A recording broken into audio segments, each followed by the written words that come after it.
The Pianist is a 2002 Roman Polanski film that stars Adrian Brody. It is, I would say this is easily Roman Polanski's best film, and one of the best World War II films ever. It's very close to resembling Schindler's List in terms of the Nazi occupation, but this isn't quite as good as Schindler's List, but it does come pretty close. Something that I will say is Adrian Brody's performance in this is something to really behold.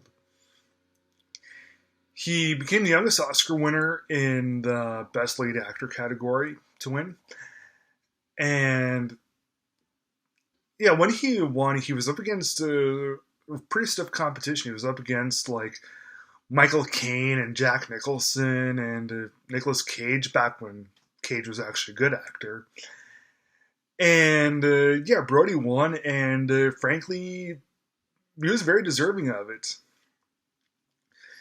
Because the movie, the movie does a tremendous job in showing the horrors of World War II, but it also does a fantastic job in that lead performance that the movie ultimately hinges on. Brody plays this concert pianist named Vladislav Spilman. I don't know if I'm pronouncing that correctly, so that'll be the only time I'll call him by his first name in this. He's a Polish man who is also Jewish, and he's an expert pianist. And the whole movie is really about his journey all throughout World War II. He's living in Warsaw with his family, and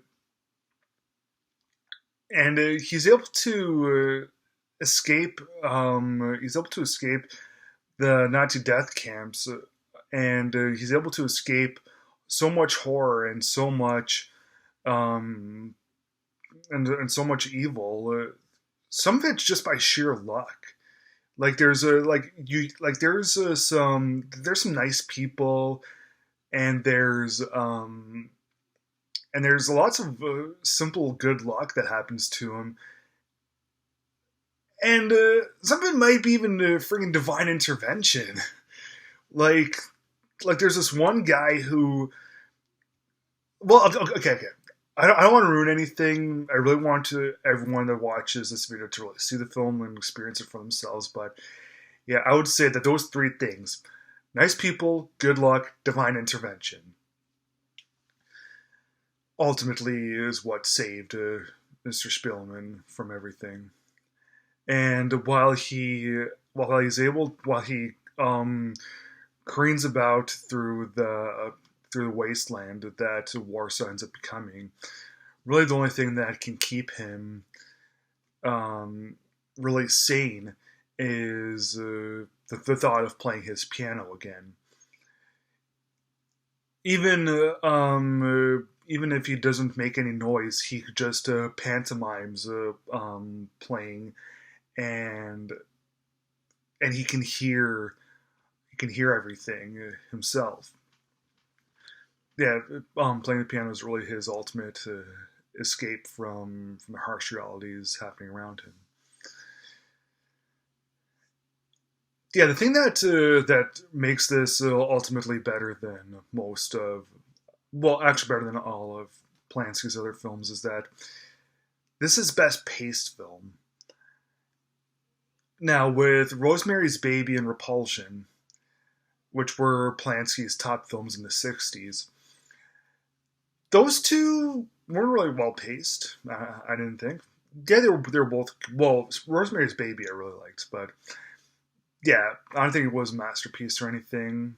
One of the reasons being because of pacing issues.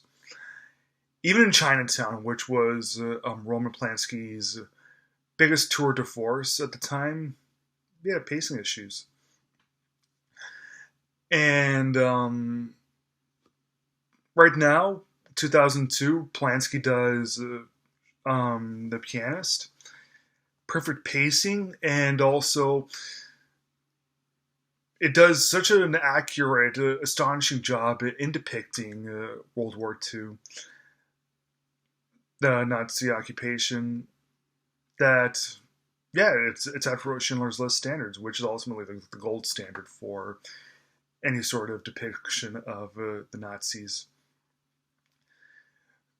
In 2002, at the Oscars, the Best Picture and Best Director were split.